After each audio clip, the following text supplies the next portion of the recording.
Happy Sunday, everybody, and welcome to the January 22nd edition of Elan's Matchup Maximizer podcast, the podcast where I try to help you, the listener, be successful in your head-to-head leagues by maximizing the number of games played you're going to get from good players, of course. So we're going to look at schedules, and then we're going to look at the players on the teams with those good schedules. I'm going to do things a little bit differently this week. I'm going to start with looking at next week, and then I'm going to end the show with the Sunday savior for today, January 22nd, since I figured maybe more people are listening for that. And I originally was thinking kind of like a WWE, like, you know, there's the opening card and then the main event at the end, but I figured let's just start with the goods here, and then we'll end by looking at those Sunday games. So let's just dive right into it and look at the schedule for Week 16 on Yahoo. Before actually I do, let's mention this is a normal week coming up. After that, it's the All-Star break matchup. It's gonna, on Yahoo at least, it's gonna cover 2 weeks. So, you know, something to keep in mind. You know, sometimes you're playing your matchup and then you realize you're probably gonna win, you're probably gonna lose. You're already looking ahead to the following week. And you know, in the Cupful, for example, the Keeping Carlson Ultimate Patron Fantasy League, we have 4 ads per matchup, and if it's a 2-week matchup, you still only have those 4 ads. So you're gonna have to be very careful for that next week. But anyways, we'll talk more about that on next week's show. In the meantime, we're looking at Week 16. I can tell you for myself, I need a win this week, okay? My Cupful team is struggling, but I still have a chance to turn things around starting next week. I just got trounced by the number 1 team, managed by Mark, so I need this just as much as you. So I'm excited to look through the schedule and try to find some gems that can help us all be successful, okay? So looking at the schedule, it's actually like not that bad in terms of like there's no days that are crazy busy days like this past Thursday or Saturday, where like the busiest days are Tuesday and Saturday with 11 games played each, which I feel like is kind of like on the cusp. I think there's going to be some listeners with openings on Tuesday and or Saturday, and there's going to be some listeners with no openings. And of course, they might have openings on defense, but not forward. But yeah, those days are like, a lot of people would say those, let's call them officially busy days. I don't care what they're called officially, right? You got to check your team and decide. So it makes it kind of tricky when I'm trying to recommend teams for you. It's really going to come down to whether you have spots for the players on those teams on Tuesday or Saturday. You should have openings on all the other days, including Thursday, which is pretty light. 18 total teams playing. So over half the league, but not by too much. So yeah, obviously anything I say when I'm recommending a team or a player, as always, make sure before you add that player, because I say they have a good schedule, check and see how many games you'll get from that player by you set your lineup for every single day of the week, and then you just go through each day taking a look and seeing on which days do you have openings at which positions. It's very easy, okay? So if you do happen to have an opening on both Tuesday and Saturday and all the other days, then you're going to be into, I guess, any team playing 4 times, right? And there's a few of them, a handful: Boston, Buffalo, Columbus, Florida, the Islanders, and Toronto. And for me, my tiebreaker when I'm looking at multiple teams playing 4 times, I'd love to go with the team where their games happen earlier in the week, so that then you can drop the player, let's say after Saturday, and then you could stream someone new in on Sunday. So if we're just looking at the teams that don't play Sunday of that group, then we're looking at Buffalo, Columbus, Florida, and the Islanders. So again, if you have openings on both Tuesday and Saturday, and I guess all the days, then those are the 4 teams that I would be targeting for your streamers, and then you'll then drop that player to get someone on Sunday. So again, Buffalo, Columbus, Florida, and the Islanders. Once again, I'll give you more tips of specific players a little bit later. Honorable mention, by the way, to New Jersey, who only has 3 games, but they all end by Friday. So if you have an opening on Tuesday, you can get Tuesday, Thursday, Friday from New Jersey, and then you can swap for someone else to get those weekend games. Depending on your ads, it's kind of the same as taking one of those teams with 4 games. Of course, if you don't have openings on Tuesday or Saturday, then you care about who has the most light days. And so if I look at counting a light day as any day next week that's not Tuesday or Saturday, Toronto then has the clear best schedule. They play 4 light day games on Monday, Wednesday, Friday, Sunday. And then there are a bunch of teams with 3 light days, and some of them I would say maybe are even better than Toronto, because again, Toronto's last light day game is Sunday. So some of these teams, for example, will have 3 light days, not including Sundays. Then you'll be able to drop someone for Sunday. I hope I'm not losing anyone here with this strategy. But the teams with 3 light days are Calgary, Carolina, Columbus, Dallas, the Islanders, and the Rangers. And so again, my tiebreaker is going to go to the teams where the games are earlier. There's a few teams here that play 3 light day games all before the weekend. That's Calgary, Calgary, Columbus, Dallas, the Islanders, and the Rangers. So if you add a player from any of those teams, you can get 3 games and then drop for the weekend, figure out maybe on Saturday you have room only for a goalie or only for a defense, and then you could swap for someone else on Sunday. You do what's best for you. I'd say the best schedule of the week, if I have to say right now, taking all this into account, I'm going to say Calgary has the best schedule of the week because of those matchups. I would take a Calgary player over a Toronto player because, again, you can get 3 games from Calgary. They'll be done by Friday. You could drop for someone else. And these 3 games, Columbus, Chicago, and Seattle. So those are opponents that you might be able to score some goals against. And the Flames actually have a lot of good streamers, which we'll get to in just a sec. And I'd say Columbus not far behind. They play Calgary, Edmonton, Vancouver on Monday, Wednesday, Friday, and then Seattle on Saturday. So these are all road games, but Calgary, Edmonton, Vancouver have been letting in some goals. On the other hand, we are talking about the Columbus Blue Jackets, so I don't want to guarantee that they're going to score a lot of goals, but there are some interesting players on those teams too. So, okay, with that in mind, let's look at some players, okay? And like I said, I like Calgary's schedule a lot because they have those 3 games against teams that they should be able to score goals against, and they're all done by Friday, and they're all light day games. So if we look at who's going to be available for you to stream, I guess on Yahoo, the players that are 27% and under, I'm saying 27% because that's where Andrew Mangiapane is. He's been pretty hot lately. He's very streaky, it seems. Sometimes he's really great and rostered in all leagues, and then quickly gets dropped because he goes pointless for a while, but he's on another little bit of a run recently. He got an assist today against Tampa. Before that, nothing against Colorado. But before that, he had a streak of 1, 2, 3, 4, 5, 6, 7, 6 points in 7 games. So he was doing well, and he still is, I guess. If we look at the lines on Calgary, it's nothing too exciting for Mangiapane at first glance. He's playing on, I guess, line 3 with Coleman and Backlund.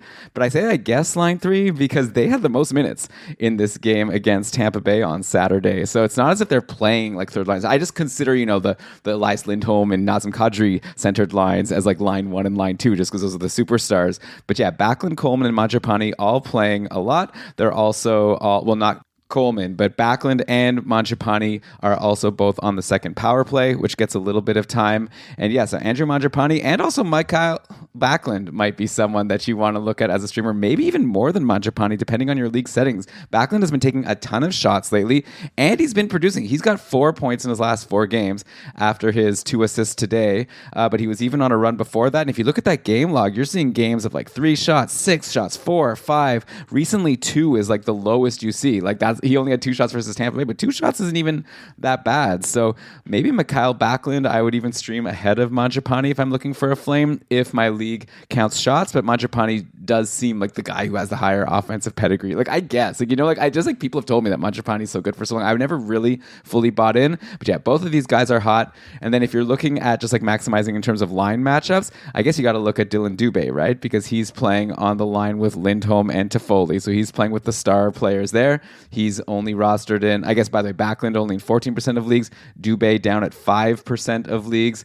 And yeah, Dubé hasn't been producing too much lately, but he did have a goal and assist today on Saturday versus Tampa Bay. Before that, he was pointless in 3, then he had a 2-goal game. So maybe it's a boomer bust pick, but can't argue with those line mates. So yeah, those are some options on Calgary. And also another option to consider might be Dan Vladar. So Calgary plays Monday and then again on Thursday and Friday. And so if Vladar, he got the win versus Tampa, imagine he gets the win on Monday. And I'm not saying it's going to happen, but he's been playing better than Markstrom lately. If he gets the Monday game versus Columbus, then he'll also get one of these back-to-back games versus, I guess, not Chicago, then Seattle. So you get 2 games by Friday from Dan Vladar. So obviously you have to wait for that Monday announcement, but Vladar's available in a lot of leagues, and he may be someone you want to look at. So that's Calgary. Okay, I also said I like Columbus as a team in terms of their schedule and their matchups. And if we look at players available on Columbus, I'm going to throw a D pick at you here, who I'm definitely going to be bringing up on the Mega Show tomorrow with Brian, or I guess today if you're listening to this on Sunday. So that's Nick Blankenburg. Okay, he's been really, really good lately, and he just pulled off 2 assists today in the game versus San Jose. He's also been great for peripherals. Blankenburg is and he's getting second power play time. Yeah, he had a goal versus Anaheim preceding this game versus San Jose, and 5 shots. No shots today, but he shoots. Sometimes he even hits and blocks. So I'm pretty into Nick Blankenburg. If you need a streamer, I'm going to, even though Adam Boqvist is on the top power play, I think if I'm streaming in a Columbus guy in a multi-category league that's a defenseman, I'm going with Nick Blankenberg over Adam Boqvist. And I wouldn't be surprised if maybe he even steals that top power play at some point. In fact, there was a goal today scored by Johnny Gaudreau, assisted by Laine and Blankenberg on Saturday. So I don't know if maybe something happened where he just got on there for a little bit. I think in terms of total time on ice for the power play, Boqvist had more, but definitely something to watch. So he's a guy I would stream in, especially if you need D. Maybe on Saturday, which is a busy day, quote unquote, you may not have any room for forwards, but you may have room for D. So in which case you could get 4 games out of Nick Blankenberg, and then you have to decide if he's a hold or not. But I guess Brian and I will discuss him on the mega show, and then we'll let you know our thoughts on whether he's someone that you can hold long term. But definitely I like him for his schedule next week. And then also on Columbus, there's some forwards that you may want to take a look at, right? Because they've been shaking around their lines a little bit. Actually, they changed the lines up in today's game. Jenner started the game, I believe, with Laine and Gaudreau, but then to start the second period, they swapped it up, and it was Roslovic centering Laine and Gaudreau, and then Jenner playing with Johnson and Nyquist. So, Roslovic, he keeps on kind of showing up as someone that Jack Roslovic. Yeah, he's like, only 5% rostered. He goes hot and cold, but right now he's hot. He's on a 5-game point streak, believe it or not. And he ended this game centering the 2 clear top players on the team in Laine and Gaudreau. And he had 3 shots today. He had 6 shots in the previous game versus Anaheim where he scored a goal. So Jack Roslovic, it's hard to ignore this guy at this point. I guess you need to stream him in. I guess another guy that you can look at is Gustav Nyquist, only 3% rostered on Yahoo. So these are available players on Columbus, right? For a team with a great schedule.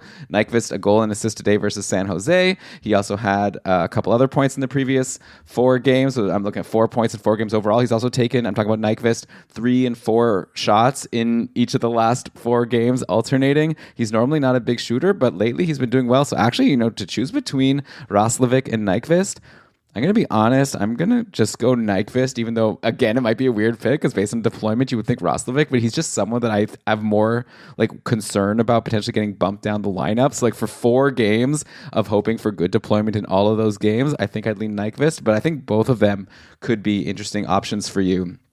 And then, if you want to look at some other guys, so Jenner ended up playing with Kent Johnson. Kent Johnson has had some power play time, but I see he wasn't even on the top power play today. The top power play was Laine, Gaudreau, Roslovic, and Jenner, and then Boqvist. So, okay, maybe you should go Roslovic. That is clearly a much better spot than Nyquist. So, go Roslovic, but then, keep watching the lines because things can change. Okay, so that's Columbus. I guess we do have to talk about Toronto. They do have those 4 off-day games. So the team that you're going to guaranteed get 4 games from if you add the player. The problem with Toronto, as we all know, is they're a very difficult team to stream from because they've got their 2 top lines, and then no one else ever really does anything. And the one guy who's not rostered, there's 5 of them are rostered in almost all leagues, right? Matthews, Marner, Nylander, Tavares, and Michael Bunting. And so, I guess we could talk about Kalle Järnkrok again as someone playing with Tavares and Marner. It's a great spot to be in. And Järnkrok is, he got in a goal today in the game versus Montreal. Before that, he was pointless versus Winnipeg. Then he had an assist versus Florida in the previous game. Then he was pointless for round 3. So it's not like a guarantee. He's clearly not the straw that stirs the drink on that line. But if you want a Toronto player, clearly it's Kalle Järnkrok. And honestly, for a 4-game week with all off days, you probably stream him in, right? Maybe you consider one of those Calgary guys if you think that they might be holds, but it's a really good spot. So you can't argue with just making Kalle Järnkrok your top pick of the week if you had to pick someone, right? And then on defense, I will mention that Mark Giordano is a little bit hot lately. Points in 3 straight games. I don't think it's sustainable, right? He's not getting a lot of power play time, but you can't argue with goals in 2 straight, specifically against Winnipeg and Montreal. So if you have but again, Toronto's playing Monday, Wednesday, Friday, Sunday. So it's not as if those are days where you need D more than forward. You're going to have openings on all of those days at all positions. But again, there's no one else. I don't even know if there is anyone else I'd want in Toronto more than Giordano once we're looking past the top 6 of players who might be available to you. So that's it. Toronto's tricky, like I said. All right, I'm still going to look at a few more teams with good schedules and some players to recommend to you. We'll get to them in just a sec. You're listening to the Matchup Maximizer. All right, welcome back to the Matchup Maximizer, where we're looking through teams with good schedules next week and recommending some players that you maybe want to stream in. I mentioned there was a bunch of teams with 4 games, and then I broke them down into the teams that have 4 games, but one of those games isn't on Sunday, so you can even drop and get 4 games potentially, and then another game on Sunday if you have openings on those 4 days, of course, outside of Toronto. So again, those are Buffalo, Columbus, Florida, and the Islanders as those teams that have 4 games and not a Sunday game. We've already talked about Columbus. Buffalo is a team that you may want to take a look at. There's a guy there that's not rostered in too many leagues, and I actually just streamed in the cupful, so maybe this is bad luck and you don't want to stream him in, but Victor Olofsson isn't in a great spot on the roster, but he keeps producing. He just scored twice today versus Anaheim. Before that, he scored against the Islanders, and before that, he scored against Chicago, so he scored goals in 3 straight games. You know what? He took a game off versus Florida, but before that, he had a goal versus Nashville, and then he had a goal versus Winnipeg. So he's been scoring goals almost every game. 4 shots today also. The matchups aren't as great. These teams that I just said, Anaheim, Islanders, Chicago, those are easier teams to score against than maybe Dallas and St. Louis. But that's who Buffalo starts the week against on the road. So if you have room on Monday, Tuesday, and then they also play Thursday, Saturday. So let's say all you need really is an opening on Tuesday, and they become a pretty good stream because you can get Monday, Tuesday, Thursday, and then you could always drop if you happen to be full on Saturday, like I actually am in the cupful. So I don't know if I'm going to be holding Olofsson past Thursday, but hey, he's on a hot run. And like I said, the line combination isn't amazing. Like, he's not playing with Cousins. He's not obviously on the top line. He's been playing on line with Middlestat and Tyson Jost. But again, that line had a lot of time on ice in the last game, 12 minutes today versus Anaheim. So maybe that's the coach. My friend John Reed has this theory that coaches against weaker teams will play the lower lines more. So maybe we'll have to see what they do now against tougher teams. But still, Victor Olofsson could be good. And I guess same for Casey Middlestat. I guess he didn't get any points today, but he did have points in 2 straight before this, both assists. He doesn't shoot a lot. I definitely would take Olofsson over Casey Middlestat, but those would be some interesting guys over on Buffalo. Then if we look at Florida and the Islanders, I mean, on Florida, if you could somehow get Anton Lundell, I think you pounce on that right away. I would take him ahead of Kalle Jarnkrok, for example, someone who could potentially be a hold, or any of those Columbus guys. Lundell's been really doing well on this line with Barkov and Reinhart, and he's still only 22% rostered, so he might be available to you. Had a goal and assist today versus Minnesota. That's points in 4 straight games for Lundell. I think that line is going to stick for a while. Maybe things will shake up again once Anthony Duclair is back, but Lundell is pretty good, and like I said, so you're going to get those 4 games from Florida even before Sunday. And like Buffalo, they go Monday, Tuesday. Actually, Buffalo and Florida are the only teams this week that play on both Monday and Tuesday. So if you have an opening on Tuesday, that's always nice to start the week with a streamer that gives you the first 2 days, and then you can always reassess after that. So that's Florida. I don't really know if there's anyone else that's going to be available to you that you're going to be interested in. We could talk about an A2 Luosterainen or whatever, but really it's pretty much Lundell or bust, I think, in terms of looking at potentially available streamers over on the Florida Panthers. And then I mentioned the Islanders also have a decent schedule. The thing is, the Islanders never score goals anymore, so I don't really have anyone that I feel very strongly about here, unfortunately. Pajot is rostered in 25% of leagues. He sometimes gets a point. Honestly, I have no view. Okay, this is a guy who's really super cold. Ryan Pulock hasn't had a point in I don't know, a million years. You look at his game log, it looks like at least 10 games or something. I don't even want to count that high. But Pulock has been playing on the top power play, or at least they tried him there for this game today versus Carolina. It was Lee, Barzal, and Pajot, and then 2 defensemen, Pulock and Dobson. I don't know, it didn't work, or whatever. Pulock didn't get a point, but you could, top power play defensemen generally are valuable, but that could change, and also the Islanders don't score. So I don't think they're a team that I'd be looking at. If you have room on the Tuesday and the Saturday, then you got to look at the Boston Bruins, who play 4 times, like I said, and Pavel Zacha is doing really well lately. He's someone that, we see he goes hot and cold for sure, but currently he's on a 3-game point streak, and it's clearly because he's been playing on that line with David Pastrnak, who is, I used that saying before, straw that stirs the drink, right? When they don't put Pastrnak on the top line, they move him to that second line away from Bergeron and Marchand, that just like unlocks value for these guys that get to play with Pasternak. And so that's Krejci and that's Pavel Zacha. Krejci, if he's available, also really great. But yeah, Zacha only rostered in not too many leagues, 12% of leagues. So Zacha becomes a really good streamer if you can fit him in for those 4 games or maybe even only 3 of those games. I guess you have to decide. And then looking at these like other teams that have 3 light days, which maybe, you know, if you're full on Tuesday and Saturday, then those are the teams maybe you should be targeting, right? I've already talked about Calgary. I've already talked about Columbus. Your other teams are Carolina, Dallas, the Islanders, who I've discussed, and the Rangers. So if you're in a shallow league and Teuvo Teravainen had been dropped, I think now would be a really good time to go get Teuvo Teravainen from Carolina. And that's not only for a stream this week. You'll get those 3 games there Wednesday, Friday, Sunday. So you could even try to wait till Wednesday. But maybe you shouldn't because Teravainen is starting to heat up and might be a hold for the rest of the year. We know what kind of star he can be from previous seasons. And now with Pacioretty out likely for the season, I think almost for sure, which is very unfortunate, of course. Teravainen was back playing with Aho. He had 2 assists in the win today over the Islanders. So Teravainen is definitely someone that's not even just a stream. He's just a straight up ad, I think, at this point. And then, yeah, I don't know. Like, who do you stream on Carolina? Like, Seth Jarvis is 26% rostered. He's not available in any of my leagues. I guess, he's not doing very much, but, I still forget. I'm not even going to I don't need to throw out every name, right? Like, Jarvis is playing with Teravainen and Aho, but at least if you're going to stream with Seth Jarvis, do it on Wednesday. Take one of those guys that play Monday, Tuesday from Buffalo, grab Victor Olofsson, get him Monday, Tuesday, and then switch to Seth Jarvis and get Wednesday, Friday, Sunday. There you go. There's a 5-game week for you right there if you play your cards right.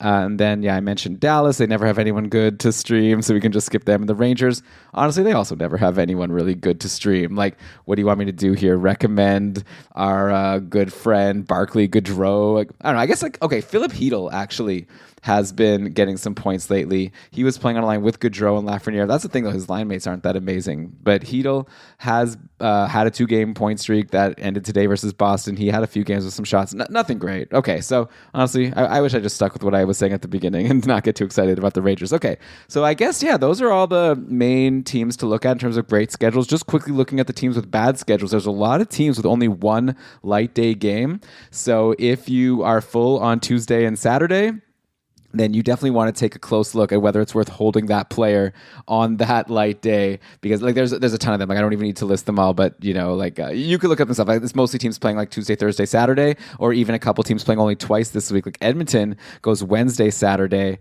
and Nashville plays Tuesday, Thursday.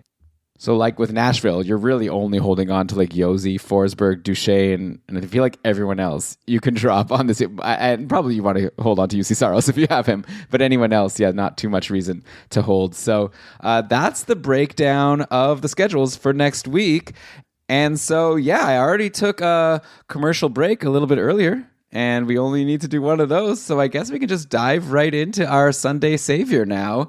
And we're looking again on January 22nd. So if your matchup's already over and you don't care, end the podcast. I don't care. All right, do what you want to do. But I'm going to talk about these 5 games and maybe recommend some that you may want to add today to help you to turn your matchup. So we've got these 5 games are Pittsburgh versus New Jersey.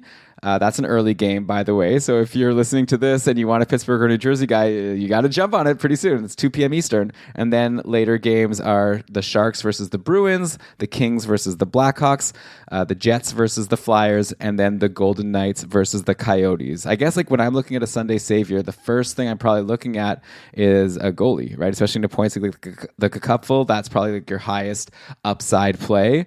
Aiden Hill is going to likely play for Vegas since Logan Thompson played today, and that's against the Coyotes. So I think that's a decent chance for a win right there. So not a bad stream there. If you could get Aiden Hill, he's available in a lot of leagues. The Jets versus Flyers game, definitely wouldn't be surprised if it's a battle of the backups since they're on back-to-backs here. So Riddick and Felix Sandstrom would probably play for Philly since Ersson got sent down. Then I guess with the Kings versus Blackhawks, so crazy game for LA on Saturday. Phoenix Copley got pulled after 3 shots. He led 2 goals on 3 shots, and that was it. And Jonathan Quick played the rest of the game. The Kings lost. So I'm not sure what they're going to do on Sunday. Copley's probably rostered in your league, at least for now. We'll see what happens. But Quick might be available. So if he's playing, you might want to get him for a revenge game versus Chicago.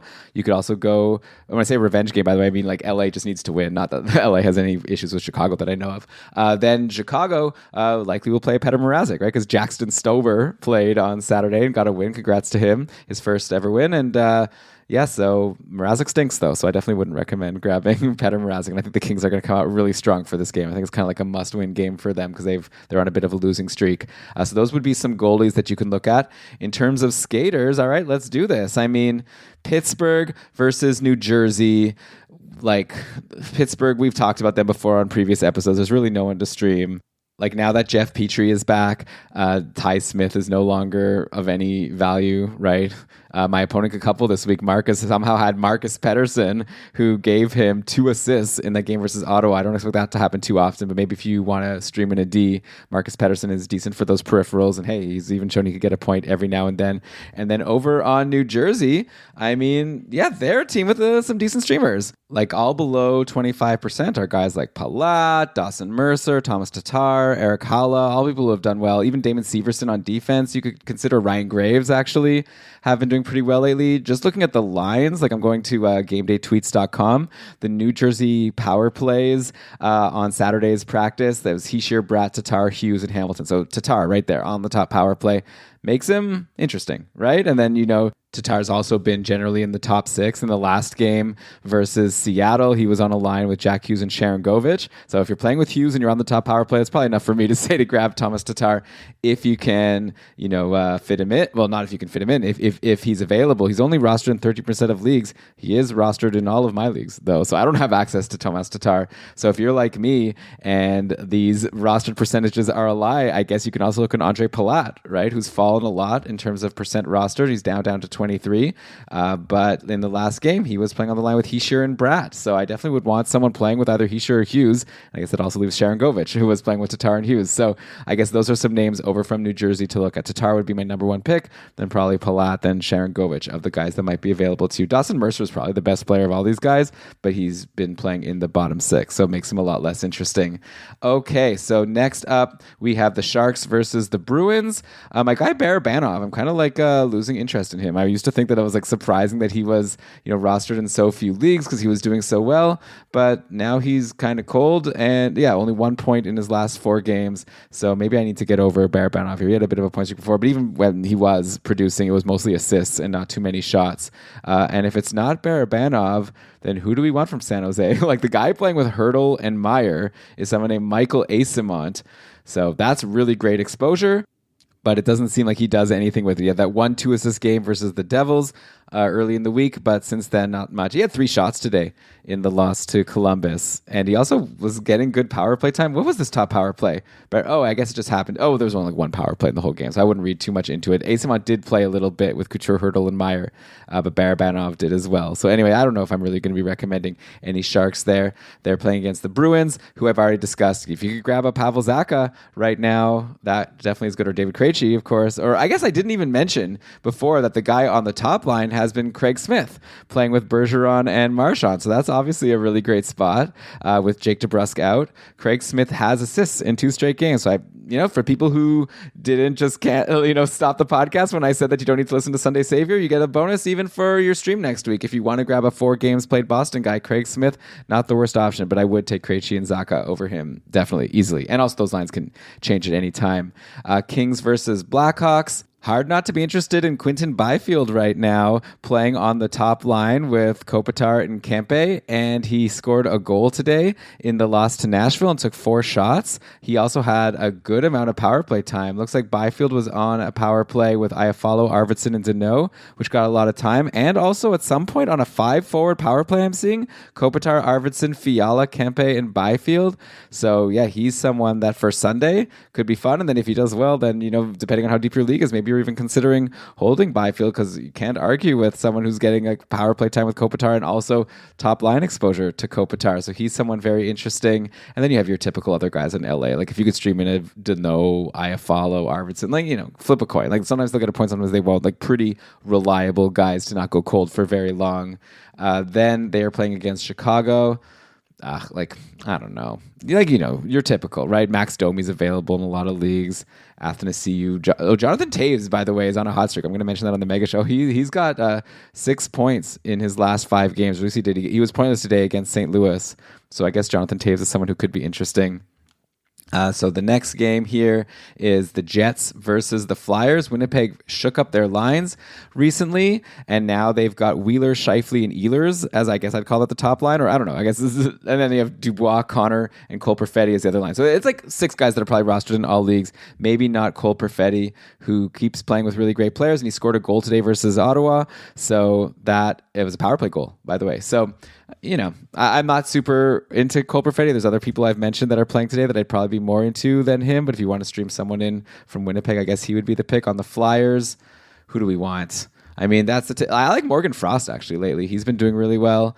He's playing on a line with Tippett and James Van Riemsdyk. It's kind of been the same. I've been saying the same names. They haven't changed their lines for a while. Hayes is playing with Lawton and Allison, so Lawton was hot for a while.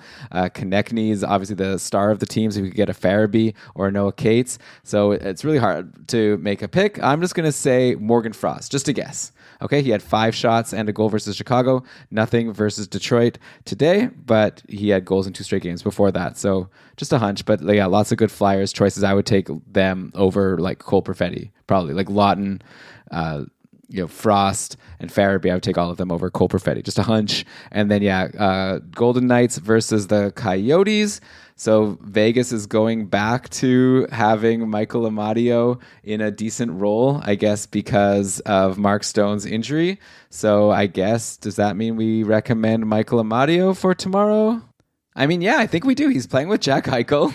He's playing with and Chandler Stevenson, who was, super cold. But, when you have exposure to Eichel, that's generally a very good thing. And Stevenson, by the way, I say he was cold because he had 2 assists today in this win over Washington. So Amadio is someone who you probably want to take a look at if you want to stream someone in for this Sunday game versus Vegas, who Karel Vemelko will be playing, who sometimes he can be lights out, but lately he hasn't been. So it could be a game where Vegas will score a decent number of goals. And I guess, if you can't get one of the obvious guys, like, in my couple division, actually William Karlsson is available. So I'd probably take him over Amadio playing on his like typical line with Marcia So and Riley Smith. But yeah, Amadio is probably someone who's available in a lot of leagues and maybe a good stream at least for Sunday. And then you can figure it from there. And then on Arizona, like they're struggling to score goals. I'm not too interested in anyone there. So hopefully I've given you a good name there of my list for the Sunday Savior. I guess if I had to give you my top pick, I think I like one of those Flyers if they're going to be playing against David Riddick and the Jets. I definitely like Bruin if you can get a Zacha playing with Pasternak, playing against the Sharks. That's a really good matchup. And then, I guess Michael Amadio versus the Coyotes is the other matchup. And Tatar, if you could get him playing with Jack Hughes, that's always a good thing. So those would be my best picks. And I guess let me also give you a quick summary of my top picks from next week in terms of the schedule. So like I was saying, I really like Calgary, and I would go maybe with like a Backlund or a Mangiapane to get those 3 early in the week games against pretty good opponents. And again, Columbus, Chicago, and Seattle. And then from Columbus, I'm liking Jack Roslovic in the roster spot he's in right now. And they also have a really good schedule next week. I also like Blankenberg on defense, who is, by the way, patron Norm's cousin. So congratulations to Norm and Blankenberg's family for this exciting development that he's like not only in the NHL, but now someone that I'm getting excited about in fantasy. Then Toronto has a good schedule. I mentioned Yarncroc. I mean, I'm giving you a summary, but it's only a half an hour podcast, right? So hopefully you took some notes as I was going. And obviously you could hit me up on Discord if you're a patron of Keeping Karlsson. We have a Matchup Maximizer channel where I'd love to discuss any of these picks or these schedules if you agree or disagree with anything. Also love just general feedback about the show. We got a lot of good feedback. I've tried to incorporate it, looking into the matchups of who people are playing. I flipped the order here. I'd be curious to know what people thought about that. Did I mention enough goalies? I mentioned Vladar as someone that might be a good goalie stream, but it's really hard to recommend goalie streams without because we don't know who's going to play what games yet. But if Vladar plays Monday, then he could be someone that's really good. I wonder if at some point the Flames just give him a bit of a run since he's been better than Markstrom this year. Okay, anyway, I'm blabbering. Let's end the show here. Thanks everyone for listening. Hope you enjoyed it, and stay tuned for the mega show with myself and Brian coming out very, very soon. It's currently now 12:30 a.m. I guess on Sunday morning, and I'm going to prep the mega show and then record that in less than 24 hours. That's for sure. Good night, everyone, and good luck in your Week 16 matchups.